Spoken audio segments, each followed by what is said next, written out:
ಇದು ಭಕ್ತ ಪ್ರಹ್ಲಾದ ಮೂವಿದು ಸೀಕ್ವೆನ್ಸ್. ಮಗ ಅಪ್ಪನ ಮಾತು ಕೇಳ್ತಾ ಇರಲ್ಲ ಅಲ್ವಕಂದ.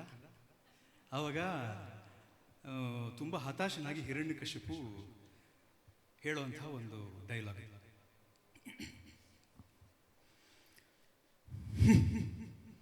ನಾನಾರು ಕಶ್ಯಪ ಬ್ರಹ್ಮನ ಮಗ, ದಿತಿಗರ್ಭ ಸಂಜಾತ, ಚತುರ್ಮುಖ ಬ್ರಹ್ಮನ ಮೊಮ್ಮಗ, ವಿಧಾತನಿಂದ ವಿಧಿ ಬರಹವನ್ನೇ ಬದಲಾಯಿಸಿ ಮರಣವನ್ನೇ ಮೆಟ್ಟಿ ನಿಂತ ಮಹಾವೀರ.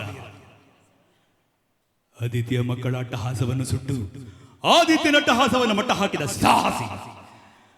ಅತಳ ವಿತಳ ಸುತಳ ರಸಾತಳ ತಳಾತಳ ಮಹಾತಳ ಪಾತಾಳಗಳನ್ನು ಪಾದದಡಿಯಲ್ಲಿ ತುಳಿದಿಟ್ಟ ಪರಾಕ್ರಮಶಾಲಿ. ಅಡಿ ಇಟ್ಟರೆ ಬೆರೆಯುವುದು ಭೂಮಿ, ತಲೆ ಎತ್ತಲು ಬೆಚ್ಚುವುದು ಭಾನು, ಕೈ ಎತ್ತಲು ನಡುಗುವುದು ಸೃಷ್ಟಿ.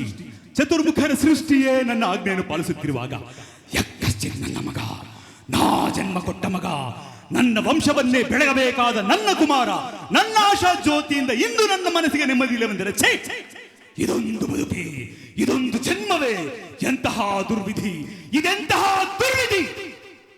ನಾನೇ ಸರ್ವಶಕ್ತಿ ನಿಂತುಕೊಂಡರೆ ಅದಾವ ಶಕ್ತಿ ನನ್ನ ಎದುರಾಗಿ ನಿಂತು ಕಾಡುತ್ತಿದೆ. ಅದಾವ ಶಕ್ತಿ ಪುತ್ರನನ್ನೇ ಶತ್ರುವನ್ನಾಗಿ ಮಾಡಿದೆ. ಅವನೇ, ಆ ದುಷ್ಟನೇ, ಆ ನನ್ನ ಕುಲ ವೈರಿಯಾದ ಹರಿಯ ಇದಕ್ಕೆಲ್ಲ ಕಾರಣ. ಎಲ್ಲವೆಲ್ಲವೋ ಹರಿ, ಕಪಟಿ, ವಂಚಕಿ.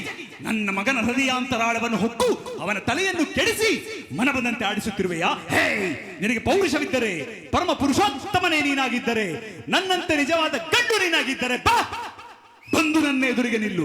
ನಿನ್ನ ಉದರವನ್ನು ಬಗೆದು ಕರಳುಗಳನ್ನು ಮಾಲೆ ಹಾಕಿಕೊಳ್ಳದಿದ್ದರೆ ನಾನು ಹಿರಣ್ಯಕಶಿಪುವೆ ಅಲ್ಲ, ನಾನು ಹಿರಣ್ಯಕಶಿಪುವೆ ಅಲ್ಲ, ನಾನು ಹಿರಣ್ಯಕಶಿಪುವೆ ಅಲ್ಲ.